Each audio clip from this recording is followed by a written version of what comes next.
However, I hope you're keeping warm, sipping on some coffee. If you've already left home, there are, of course, different joints where you get your take-home cup of coffee or tea. But just keep warm as you can engage with us through the morning drift. This is the point where we look at the headlines, newspapers. It is called The Review. And every time we start this, I encourage the viewer to engage with us. Grab a copy. It's 60 Kenyan shillings. If you cannot afford that, go to the joints where they have these newspapers on hire. Discuss with somebody. If you can access the digital copies, please go get the, the common dailies, just to know what exactly is going on in the country. I know some of us really trust the hashtags and they trust what is being posted on social media, but what about the credibility? Would you want to have a credible source for the information you need? So I would encourage you, Anyango, Atieno, Njeri, Wainaina, Mohammed, all of us who are Kenyans, Patel, grab a copy and just know what's going on in the country. I'm joined in by my resident, not my resident analyst, but political analyst, Mr. Kennedy, just to let us understand from his perspective, from a political perspective, what these headlines mean today. All right, how are you? I am fine, thank you. And thanks for having that vision of having as a resident. Oh, it's a good vision, it's a good vision. Yeah. So we'll go straight into the peppers because we don't have to say much when we have what to talk about right here before us. And today I'll start with the Daily Nation. All right, the Daily Nation, usually I do a lot of the Standard, but today let me just do the Daily Nation real quick. And what you can see here, I hold it up for you so you can see it. And politics is still taking center stage. It's almost like politics is always taking the front page. And here are Ruto's hidden hand in Oka chiefs fallout. That's what is here on the Standard. So we are talking about Oka, falling out. There's now Mudavadi's, involvement or commitment being questioned. And I don't know what you have to say about that, but ANC leader Musalia Mudavadi has dismissed baseless claims that he is working with the deputy president. But his allies allege night meetings, and secret talks to push him towards an alliance with the deputy president. There's more of that story on page 4. Just your quick remarks on this one. Politics is the organization and mobilization of resources to capture power. In an effort to capture power, there are personal interests. So when you're mobilizing and organizing resources, you try to pull every other available resource that can ensure that you achieve that purpose. So when you talk about Ruto in Oka fallout, we all accept they may not be as powerful as Raila Odinga or William Ruto on the other side, but the Oka principles. When you talk of Musalia Mudavadi, he has a basket. Kalonzo Musyoka has a basket. Those are the main ones. Gideon Moi and Weta don't have much. But at the end of the day, you realize that by virtue of our politics being organized tribally and mobilized tribally, you realize that when you capture a tribal leader, then there is that perception that you have that vote. And of course, some of us may not agree with that, but on the ground, there are people who believe that once one of us, by virtue of our history, once one of us is in the system, then we are meant to benefit. So Ruto, everyone is trying to pull the free agents. Like in football, we have the free agents. So when there's a free agent, the Oka principle at the moment are not considered as substantive standalone candidates. Raila Odinga is a standalone. Ruto can comfortably do it on his own. So these free agents, every club is trying to capture them because it's cheaper to acquire a free agent than someone who is signed to a club because you have to negotiate them out of a contract. So that is what is happening. Ruto is doing that. The other side is also doing that. Okay, that is what is, of course, taking center stage on the Daily Nation. But allow me to just look at the Standard on the same, in the same light, because really it's still the same thing. And Ruto's name is featuring also on the Standard headlines this morning. Remember, we're not done with the Daily Nation, but we're comparing these two dailies. And on the Standard, we see Waiguru, Ngirishi clash before Ruto. And of course, I'll read that quickly. Just take a look at it on your screen. This is the headline on Standard. Remember, we're doing a comparison here of the daily, so we can have the comments as we go. And DP encounters deep rivalry between two leaders interested in the Kirinyaga governorship. This has been fueled by the governor's recent warm reception to UDA, a move the woman rep now sees as betrayal and dishonesty. He seems to be at the center stage of so many things. What are your remarks on this particular headline on the Standard? What I failed to mention when you say that politics is taking the headlines is because I want Kenyans to understand that politics is the most important thing in any state like in our case, because it's politics that determines, if you see we are here because of the laws that are made. What you eat, what you sleep. We are talking about road safety. Yes. Those laws and policies are passed through political decisions and acclamations. The legislative arm of the government. Now, as citizens, we need to engage progressively. So I wish even the newspapers will also try to engage in a manner that enlightens people into making better political decisions. On the Ngirishi Waiguru issue, yes, it was meant to happen. Ngirishi is a case of one, as a mother, as a family, you have one kid. This kid grows up with the comfort of being the only one. And then later on, when they're almost an adult, you sire another kid. There is always that feeling of betrayal. So Ngirishi was used to that comfort of being alone. She almost automatically knew she was going to be the automatic. Actually, that it was a case of the direct nomination, like in this case, because she had a part with the husband. They dissolved. I don't know if they dissolved, but they rebranded. They stopped that vehicle. You know, the viewer would be a bit confused if you said they had a part with the husband. No, they had a party, a political party. Okay. They had their own political party. Yes. That party, the idea was shelved. They joined UDA. There was the Ngirishi and Sons rescue team. All right. The offices and the vehicles were rebranded UDA. So we've been reading stories about how she regrets. So this is someone who was doing that with a guarantee that she was the only one. Because when you're the only one, then everything is at your disposal. So when now the governor comes in, now it changes the mathematics. That's where you say a third party has been introduced into the mix. So when she came in, and you know, as a governor, of course, a governor has a higher standing than a woman rep, because you see one of the privileges of incumbency are the state structures, and the opportunities that you can dish out and the resources that you come with on the table. All right. Now, the deputy president is in a dilemma. There are two people who they are near equal forces, but from the ground, of course, the other one has been building a lot of ground with that. With an expectation that she'll be the only one.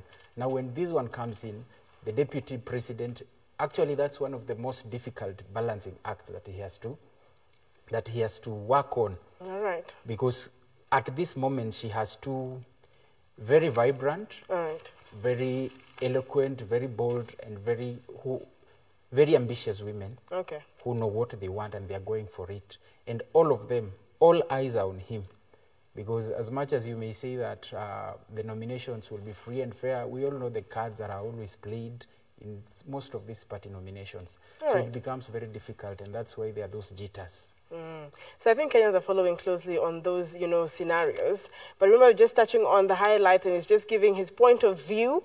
And we also hope you have your own point of view. Now let's look at the security matters. The police, like you said, politics. The police are also very important, I think, because being part of the executive, and just making sure we're safe and that law and order is maintained. There was an issue about the salary roll. There was a salary roll, and lowered pay means most of the officers cannot serve their loans. That's what I'm seeing here highlighted at page 7 of the Daily Nation. Now what the headline is that hope at last for graduate police officers in payroll. I'll read a bit of it. And of course, they're talking about addressing the problem that has caused jitters in the National Police Service. Vigilance House has instructed regional commanders to submit names of graduate officers in the jurisdiction. And also, what they're talking about is a number of figures here, which are 9,000, the amount in shillings that the graduate constable received as house allowance last month instead of 24,000 actually. In 2019 now, the Court of Appeal made a ruling on the salaries of graduate police constables. I think what is going on here now is the pay for the police officers. And Kenyans maybe are a bit afraid because we've had history with the police. In many instances. I don't know what your comments would be on the salary roll that is making headlines on page 7 today of the Daily Nation. You see, there was a policy that was adopted with regards to the same, that ensured that we tried all along. One of the issues we had historically was the issue of the professionalization of the police force that then was renamed service, but the services are still as forceful as they used to be. So one of those things was the capacitation, the human capacitation of the police. And you, as you capacitate people, as you facilitate the human capacitation of people, there must be remuneration and rewards that come with that. And that's why that policy was put in place. Of course, there was politics attached to it. When a policy has been put in place, it's supposed to be implemented. And you know, it's a bit of a hip-half when you realize that the police, who are some of the key enforcers of government decisions, are not implementing the decisions of the government within their own circles.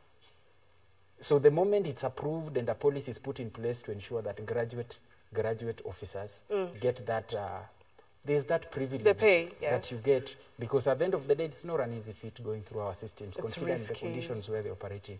So I think it's something that should not happen. But at the end of the day, it calls into retrospection the leadership. All right. Because these are, we understand the conditions under which they work, and there is something they have qualified for, and they have made an effort. So for me, I don't see any reason why you should slash a salary that has been approved for implementation. Okay. Someone has been getting this based on their qualification. The least you can do is to communicate, initiate a review, so that whatever, in case whatever is being paid is not warranted for that level of officer, for that grade, then you communicate in an official way, so that I'm not expecting 10,000 this month and then you give me 5,000, because we are family, they are family people, they are friends, they have responsibilities. So it's good for the professionalization to go to the personal level, where you communicate such decisions that affect people's lives. All right, and also, you know, they are, of course, part of the workforce and normal Kenyans who pay taxes as well. Now, let's take a look at the health situation. And now there is the new variant, Omicron. And what we're seeing on page 8 of the Daily Nation, I want us to wrap up with the Daily Nation, is the state against fresh lockdown due to new COVID variant. Just give your remarks on this, and we can see that Kenya has no immediate plans to reintroduce stringent COVID-19 measures in the wake of a new and more infectious variant. Countries around the world, however, are taking steps to prevent the spread of Omicron, the coronavirus spread variant recently discovered in South Africa and Botswana. Now, we're also seeing travel restraints. What are your remarks, what are your perspectives on this headline? As a person, I always ask myself, did the lockdowns achieve the objective? Because on one side, we want to lock down to keep people safe, but do we have measures that ensure that these safe people can still manage to carry on with their lives in a civil way? Yes. Let me ask you a question. If the coronavirus had originated from Africa, do you know what would have happened? The entire continent would have been shut down. You just read there that it was discovered in South Africa, Botswana, Eswatini. Yeah, the new variant. You know, that's what they are starting with. And I think I feel very bad when a Kenyan newspaper starts by listing South Africa, Botswana, Eswatini, and yet we also know the same variant is in Italy, Belgium, Germany. When you look at that paper, there are restrictions, flights from South Africa, Botswana, Eswatini, but they are not restricting flights from Italy, from Germany. So you look at the way this thing is being organized. It's a way of trying to shut away the African continent. Okay. And that's why, as a person, I wouldn't blame the European countries, because we have leaders. We spend billions to elect people. We have policies and laws. Why can't we as Africans, why can't the leadership of the African continent sit down so that they can create their own African solutions? We have the COVID issue. Everyone is still begging for vaccines. Are you sure we don't have brains in Africa that can manufacture that? Okay. Don't we have the resources? We are being, as a continent, we are being puppeted because we have accepted to be puppets. So at this moment, I believe people are informed, people are enlightened on COVID-19. I don't think there will be a need for a lockdown. Okay. What we need to do is to sensitize people more, do more of the vaccination, invest more resources. I wish these politicians would donate these billions they're throwing around in campaigns and these things towards the acquisition of more vaccines, so that we have safe people who can comfortably line up next year and vote. Because unless this problem is arrested, if it gets worse, are we going to have an election? That's a good question. If it gets worse, will we have an election? Because those are the people who are going to vote. And I like how you're challenging Kenyans this morning. However, I wish we had more time to talk about, all the headlines. But what I would say is we've just touched very few headlines making, stories making headlines, or what you need to read in your Daily Nation and the Standard. Those are the main papers that we've touched on today.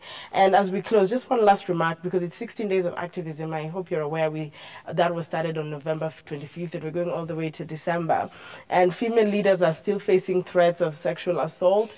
And we also see some word there on gender violence made me kill, but I'm now working on closure. There's a woman on that page. What would you have to say about GBV as we close on this particular highlight today, page 12? As a person, I've always considered GBV one of the worst crimes. Yes. Because at the end of the day, why should we not communicate? You see, I always say this, GBV as a person, I advocate for self-care as the first avenue. Because at the end of the day, you need to learn. One of the things that causes some of these GBV issues is that as a people, we don't understand the meaning and value and purpose of being in a relationship. Right. Most people go to relationships to look for love, look for happiness. Now you have turned into a relationship coach. You see, most of these GBV cases are always associated. There's always a relationship angle. Yes, true. Actually, 90% of the cases, you'll always realize that actually very few are outside of that. It's either relationship related, and then they also work related. Yes. Yeah. So especially for the relationship related, I always say, look for your type. All right. But also be your type's type. Away from that, we also need now to focus more on ensuring that we have laws that are supposed to do their job. We have policies that ensure that we protect our men and women, our children who are facing these menace. And at the end of the day, as a person, you always need to ask yourself. As a person, I always tell people, when I look at any woman, the first person I see is my mother. All right. If you looked at any woman and the first person that you saw was your mother, and then you see your sister, and then you see your daughter, then there will never be GBV. If you looked at a man and the first person you saw is your father, devoid of any other maybe differences and stuff like that, your best friend, you look at them as your best friend, then it will be easier for us to deal with these cases. Beautiful. But as a person, I champion, that is a cause I believe in, because everyone deserves a fair chance in life. Yes. Everyone deserves a right to make their own decision. And when you don't agree with someone's decision, it's not about them complying. It's about you accepting that we can't always think the same way. All right. Thank you so much for starting us off in that positive note. And of course, just to read a few of your comments on social media. See Edwin Kipuri, good morning, how are you? And Diwa Ndani saying good morning, I'm Dan Diwa watching live from Mount Elgon, Bungoma County. Good morning, how are you? And of course, Celine Nyangarere is also watching Look Up TV. They're streaming live on Facebook, so please join the family on social media, #The Morning Drift. That's just it for the review. Remember to catch more of all these other, stories on the copies of your newspaper, The Standard, like I mentioned, and of course, the Daily Nation. These are some of the major dailies, and the rest as well should keep you equipped as a Kenyan. So that's it for the review. Thank you so much, Mr. Kennedy, for creating time to be here. I appreciate it. We hope to now see you at the Aspirant Forum Corner, because we know what prospects you also have as an individual. But for now, asante sana. Thank you so much. All right, now I close this moment, but coming in with a big conversation in a very few minutes, this is #The Morning Drift.